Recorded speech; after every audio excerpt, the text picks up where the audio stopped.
We're very happy to be here. Like you said, a lot of people consider jazz to be the American music. It's actually the sound of democracy.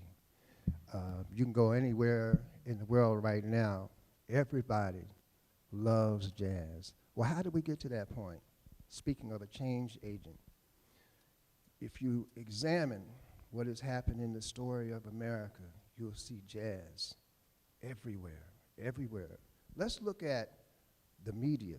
Let's look at what happened when the radio came on. What were they doing? They were playing jazz because it was always attracting the people. And what were they using it for?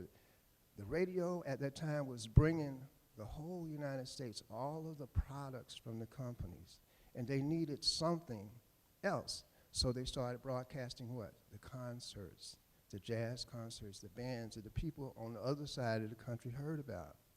So quite often, the families would what? Oh, what time is it? Oh, that's the okay, everybody would go sit by the radio. And then when the television came, what happened? So many of the shows, they had jazz as the soundtracks, the themes. I know you know them, right? 77 Sunset Strip, My Three Sons, The Dick Van Dyke Show. All of those other shows, Ed Sullivan, The Tonight Show, many of those shows even had what? A jazz band there. It's something about this music that they knew would really do what was needed to keep that show interesting for the people. And then when you look at politics, look at what the Department of the State did. They started sending the musicians all over the world to take the sound of democracy. All the time. Dizzy Gillespie, Louis Armstrong, went everywhere. And now it's still going on. You've got Herbie Hancock. He's the world ambassador for UNESCO, right? And look what happened during Bill Clinton's presidency. Madeleine Albright, Secretary of State, what did she do? She wanted to break through the walls of whatever the ambassadors brought. So she scheduled the day before their meeting, she would always take them out to dinner and then take them to a jazz club. Wouldn't talk about anything, just go there. At the end of that, they had that common experience. The next day, when she had the business meeting, guess what happened? She got to do what she needed to do with no problem, okay? And then let's look into entertainment, more about entertainment. Look at Broadway. What you got? Jazz.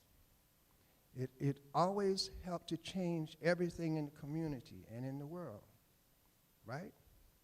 So if you look at education, back in the 50s, a man named David Baker started writing books about how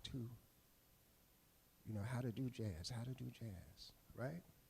Next thing you know, Indiana University had a jazz studies program, and then Berklee School of Music, and then New England Conservatory of Music.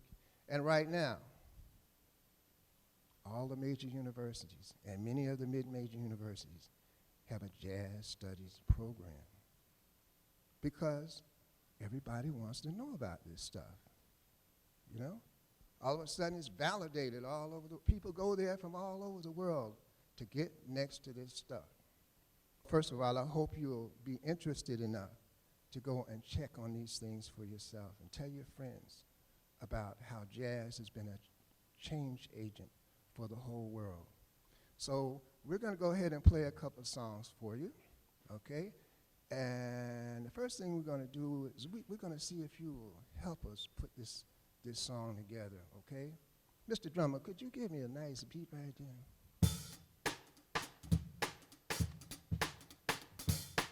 Can y'all give us a little clapping?